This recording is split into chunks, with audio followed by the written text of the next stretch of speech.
Hey coucou, c'est Katoon. Aujourd'hui, je vais vous faire un crash test d'un produit que j'ai acheté en Allemagne. Donc, c'est la marque Essence.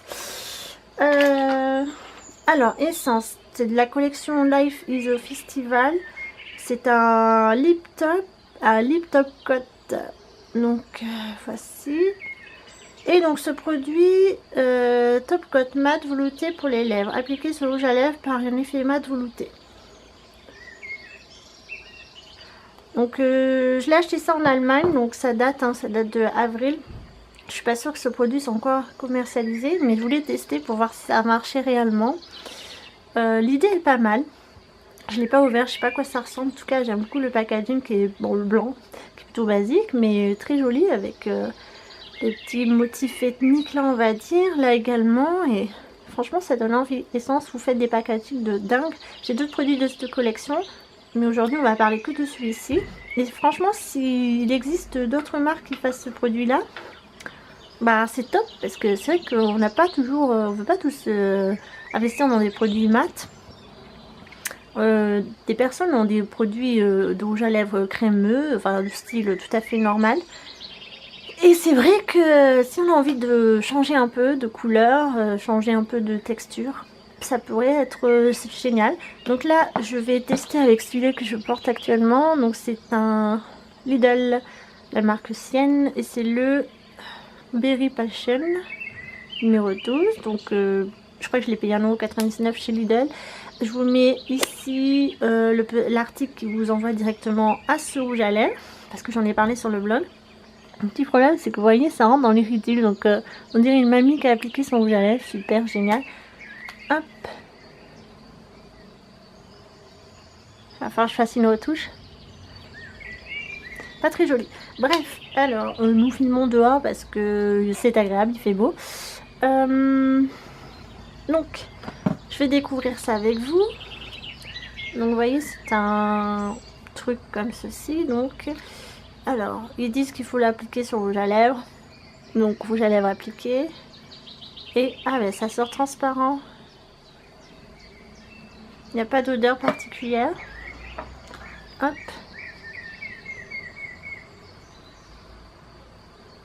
Moi je l'applique au doigt du coup. Hein.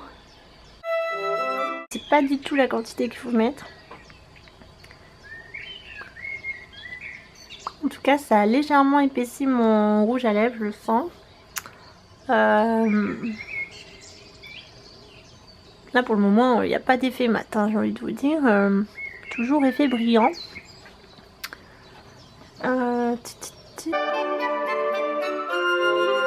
Donc voilà, je sais pas combien de temps ça met pour devenir mat.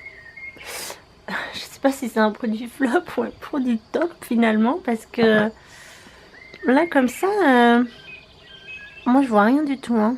Vous en pensez quoi? Non, il n'y a pas de...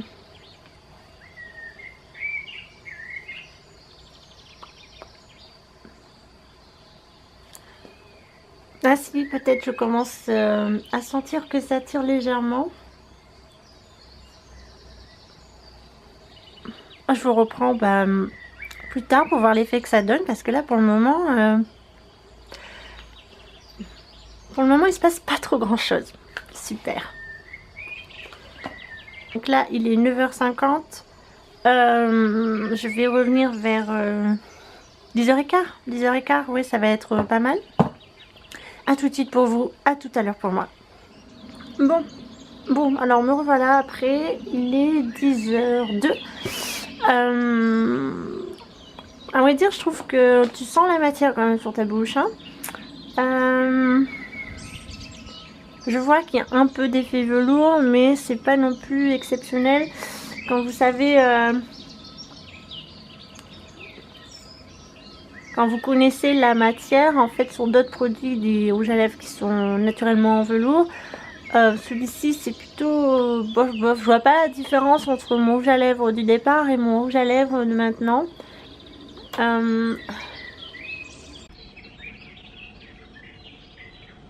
Hop, petit poil de liquide, merci. Si, quand même, je sens qu'il tire un peu. Mais l'effet velours, vraiment, Peut-être que ça se voit un peu mieux à la caméra. C'est vrai qu'il brille un peu moins qu'à la base.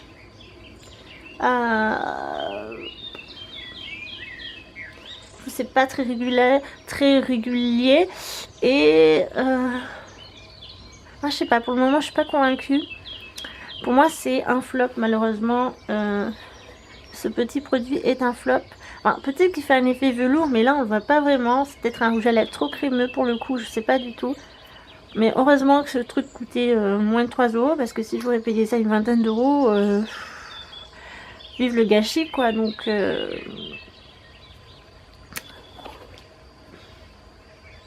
et puis c'est pas collant, mais un peu quand même. On sent la matière, hein. On sent la matière sur les lèvres. Alors je pense pas que ce soit sans transfert. On va faire le test. Non, pas du tout, du tout. Du coup ça a retiré l'excédent de produit. Voilà. Non, pour moi c'est un flop. Je suis pas convaincue par ce produit. Loin de là, loin de là. Je pense que je vais le donner à ma cousine. Ma petite cousine, elle s'amusera avec. Parce que là, honnêtement, est-ce qu'il y en a qui l'ont déjà essayé, qui ont déjà testé ce produit? Qu'est-ce que j'en avais pensé? Je vais aller voir un peu sur la blogosphère ce que ça se dit sur lui. Je vais voir si des gens ont posé des avis, parce que là, honnêtement, je vois pas du tout l'effet velours. Ou du moins un chouïa. Ou combien de temps ça met pour que ce soit un effet velours? Ça fait quoi? 10 minutes? 10 minutes, il se passe toujours rien. Après, je savais que ça ferait pas rendre les rouges à lèvres sans transfert, hein. De toute façon, c'est pas marqué dessus, donc ça me semblait bien logique, hein. Mais après, l'idée est innovante. C'est une bonne idée, franchement, d'avoir fait ce genre de produit, mais je sais pas s'ils font des tests. Enfin, honnêtement, ils doivent faire des tests quand même sur des gens, sur des lèvres, sur des rouges à lèvres. Est-ce que ça ne marche que sur des produits essence? Voilà, moi j'ai des produits essence, mais ils n'ont pas besoin de matité. Enfin, je pense pas. Excusez-moi, j'ai un chat dans la gorge. Donc s'ils ont testé sur leur propre produit, peut-être que ça fonctionne, mais là sur un produit lambda, j'ai envie de vous dire, ça ne marche pas du tout. Au bout de combien de temps on aurait un effet velours, je sais pas du tout. Matifie, non, je suis désolée, ça matifie pas. Je sens toujours la matière sur ma bouche. Quelque chose qui se matifie, normalement vous sentez rien. Là, je sens tout en fait. C'est pas collant, je vous dis, c'est pas désagréable, mais c'est crémeux. Voilà, c'est crémeux, c'est comme le rouge à lèvres de base. Combien de couches il faut en mettre, je ne sais pas non plus. Donc voilà, donc si vous trouvez un produit, ce produit là quelque part dans votre magasin, je vous le conseille pas du tout. Peut-être qu'il existe en gamme permanente également, je ne sais pas. Mais fuyez, c'est nul, ça sert à rien. Et même si je devais en croiser d'autres dans d'autres marques, je pense pas que j'achèterais, parce que ça a l'air vraiment nul. Nul de chez nul. Donc fuyez, fuyez-le. Fuyez ce genre de produit top cote qui vous matifie. Nul, nul, nul.